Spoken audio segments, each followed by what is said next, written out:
মাধ্যমিকের ছাত্রছাত্রীরা আজ তোমাদের সামনে নিয়ে এসেছি এবিটি এর যে টেস্ট পেপার মাধ্যমিকের সেই টেস্ট পেপারের যে ভূগোলের সেটগুলি আছে সেই সেটগুলির সমাধান। অর্থাৎ প্রতিদিন তোমাদের এক দুটো সেট করে আমি সমাধান করব, আমার সাথে সাথে ভিডিওগুলো দেখতে থাকবে। তোমরা অবশ্যই জানো যে এই টেস্ট পেপারের যে শর্ট প্রশ্নগুলো থাকে এইগুলো তোমরা যদি এখন থেকে প্র্যাকটিস করো তাহলে কিন্তু অবশ্যই তোমরা এখান থেকে কমন পাবে এবং আশা করি সবগুলোই কমন পাবে। তো পুরো সেটগুলো আমার সাথে সাথে প্র্যাকটিস করার চেষ্টা করো এবং ভিডিওটা পুরো দেখো। যারা এখনও সোমনাথ পাইন বা পাইন স্যারের ফেসবুক পেজটি ফলো করোনি অবশ্যই ফলো করে দেবে। ইউটিউবে দেখতে চাইলে পাইন স্যার ইউটিউবটি অবশ্যই সাবস্ক্রাইব করে দেবে। তো দেখো এইটা হচ্ছে তো তোমাদের এবিটি এর টেস্ট পেপার। তো আমি ভূগোলের শেষ দিক থেকে শুরু করব, শেষের পাতা তোমাদের শুরু করব। দেখো তাহলে তোমাদের শেষ দিকের 1015 পাতায় ভূগোলের একটি সেট আছে, যেখানে সেটটি আছে প্রতিদিন এরকম এক দুটো করে সেট তোমাদের দেখাবো। বিকল্প থেকে জিওগ্রাফি, দেখো জিওগ্রাফি বিকল্প থেকে সঠিক উত্তরটি নির্বাচন করে লেখো। 14 নম্বর থাকবে নিম্নভূমির উচ্চতা বৃদ্ধি পায়, উত্তর হবে আরোহণ প্রক্রিয়া। তারপরে দেখো এখানে দেখো তারপরে 2 নম্বরে বহির্জাত প্রক্রিয়ার মূল উৎস হলো সূর্য।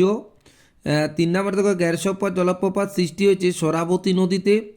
ঘয়ে দেখো 4 নম্বরে দেখো মরু অঞ্চলে বায়ুর ক্ষয়কার্যের বলে সৃষ্ট ব্যাঙ্গের ছাতার ন্যায় ভূমিরূপটি হলো গৌর।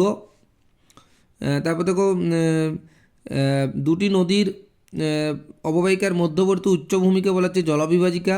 অর্ধচন্দ্রাকৃতির বালিগাড়ি হচ্ছে বারখান। তারপরে তো ভারতের সর্বাধিক বৃষ্টিপাতযুক্ত উপকূল হলো মালাবার উপকূল। 1.8 দেখো ভারতের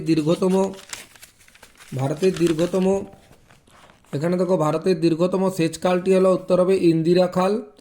তারপরে দেখো ভোরঘাট ফাঁকটি অবস্থিত পশ্চিমঘাট পর্বতে। তারপরে দেখো পশ্চিমঘাট পর্বত। তারপর দেখো 10 ভারত আফগানিস্তানের সীমারেখাকে বলা হয় ডুরান্ড লাইন। তারপর উত্তর ভারতের ম্যানচেস্টার নামে পরিচিত কানপুর। দক্ষিণ ভারতের প্রধান নদী গোদাবরী। মেট্রো রেল ভারতের যে রাজ্যে প্রথম স্থাপিত, উত্তর হবে পশ্চিমবঙ্গ। ভারতের সর্বাধিক জনঘনত্বপূর্ণ রাজ্যটি হলো বিহার। শুদ্ধ এবং অশুদ্ধ আছে, 6টি প্রশ্নের উত্তর দিতে হবে তোমাদের। অগ্নিভূমন প্রক্রিয়ায় শিলা চূর্ণ বিচূর্ণ হলো, স্থানান্তর হয় না, এটা অশুদ্ধ হবে। 2 নম্বরে সমুদ্র উপকূল সংলগ্ন আংশিক জলপূর্ণ গিরিখাতগুলোকে ক্যানিয়ন বলে, অশুদ্ধ হবে, এটা ফিওর্ড বলে। নরওয়ে দ্য ল্যান্ড অফ ফিওর্ডস বলা হয়, শুদ্ধ হবে। পেট্রোকেমিক্যাল শিল্পের প্রধান কাঁচামাল হলো ন্যাপথা, শুদ্ধ হবে। কার্পাস চাষের জন্য সবচেয়ে উপযুক্ত হলো লবণাক্ত মৃত্তিকা, এটা অশুদ্ধ, এটাতে কালো মৃত্তিকা হবে। তারপরে 1 লক্ষাধিক লোকের বসবাসকারী শহরকে নগর বলা হয়, শুদ্ধ। এবার শূন্যস্থান পূরণ করে আছে দেখো ভারতের বৃহত্তম হিমবাহ হলো সিয়াচেন। মন্থকূপ গড়ে ওঠে নদীর উচ্চগতিতে। নিরক্ষীয় অঞ্চলে পরিচলন বৃষ্টিপাত হয়। তুলো চাষের জন্য প্রসিদ্ধ হচ্ছে কালো মৃত্তিকা। ভারতের উচ্চতম জলপ্রপাত হলো কুঞ্জিকল জলপ্রপাত। পূর্ব ভারতের প্রধান বন্দর হলো কলকাতা। তোমরা কলকাতা হবে। বাম দিকের সঙ্গে ডান দিকে মিলিয়ে লেখো, দেখো চণ্ডীগড় হবে দ্বৈত রাজধানী। আঁধি হচ্ছে রাজস্থান। বেম্বানাদ কয়াল।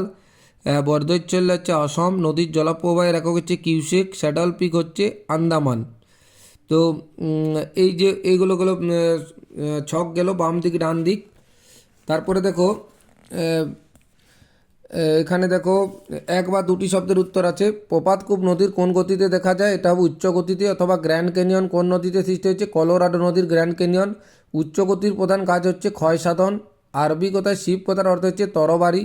সোনালী চতুর্ভুজের 4টি নগর কী কী, উত্তর হবে কলকাতা, চেন্নাই, মুম্বাই এবং দিল্লি।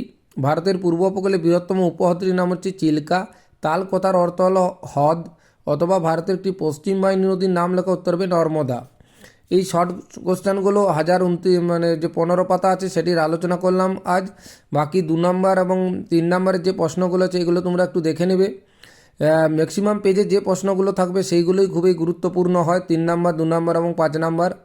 তোমরা আমার সাথে সাথে প্র্যাকটিস করো, দেখবে তোমার শর্টের ফুল নাম্বার তোমরা পাবে। ভালোভাবে প্রিপারেশান নাও এখন থেকে। ধন্যবাদ।